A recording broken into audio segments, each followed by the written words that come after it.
Hi guys, this is day 16 of the recovery diary, and on the vitality monitor I think I'm probably about a 5 at the moment. So a solid 5, so we're heading in a good direction, and so it's onwards and upwards from here, I think. So I'm going to speak today a little bit about something that I had talked about 2 days ago, and that is with one of the differences I noticed about myself compared with other people, and that was with regards to my social interactions. I've come to see this as very likely to be an autistic trait, or someone that's on the spectrum of autism.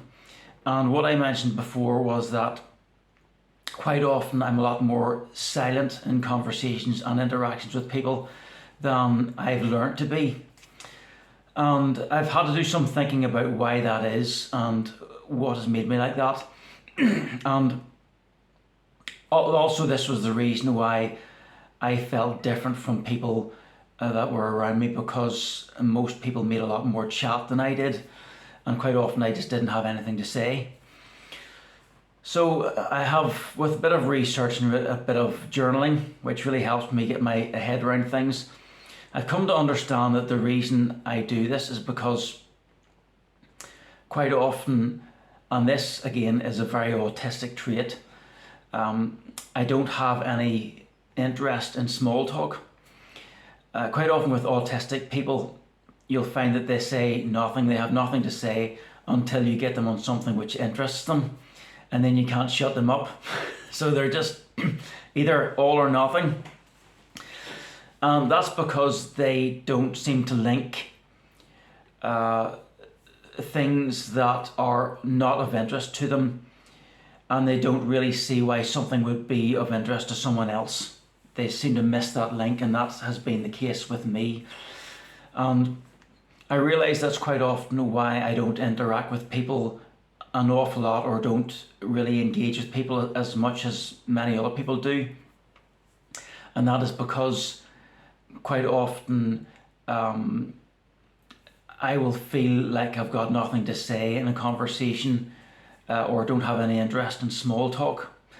And if I'm like that, and if I'm being my real self, my true self, it makes me feel awkward. It makes me feel that I'm very much different and feeling a little bit weird compared with other people, because I feel obliged to say something or to make some sort of small talk. And so this obviously is problematic for getting to know people and how people perceive you, because I think quite often if someone doesn't really understand what's going on behind the scenes, it quite often could look like this person really has no interest in anyone else's life, and is really quite inward looking and thoughtless. And so I've again had to do a little bit more digging on this to try to find out exactly what it is that motivates me. And I've discovered that I'm really motivated with conversations that have real meaning to someone. So if I feel like I'm talking to someone and I'm getting a little bit closer or a little bit deeper than the surface level, and I'm having a conversation which I feel is genuinely of interest, and it's coming from a place of genuine interest of the other person, then I feel like I'm interacting with the real them, and it's not just, in my mind and my eyes, meaningless talk.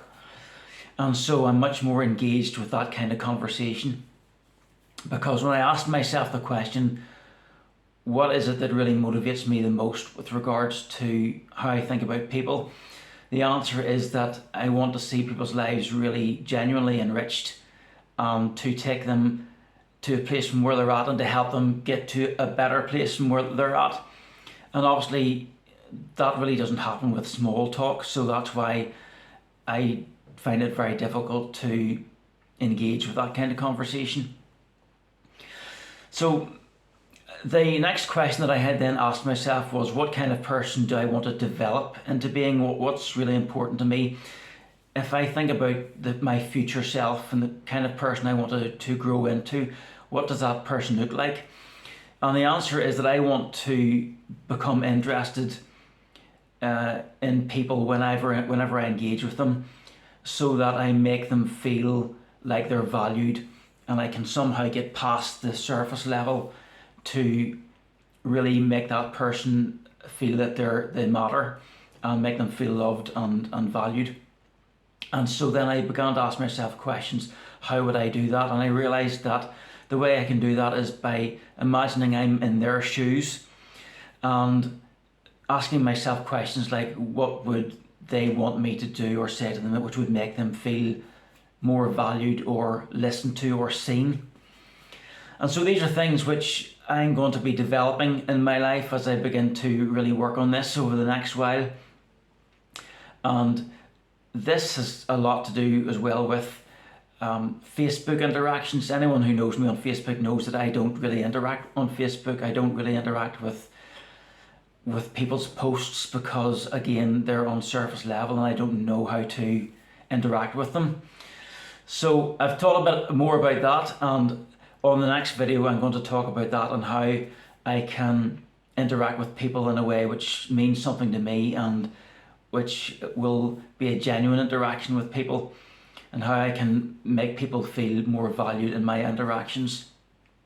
So hope that's been of interest to you, and maybe it's been of help to somebody who even relates to these kinds of things, because it's not only an autistic trait that sometimes we're living very masked lives, or sometimes we live partially masked lives, and sometimes we're not really being ourselves, and we make chit chat because we're just trying to fit in.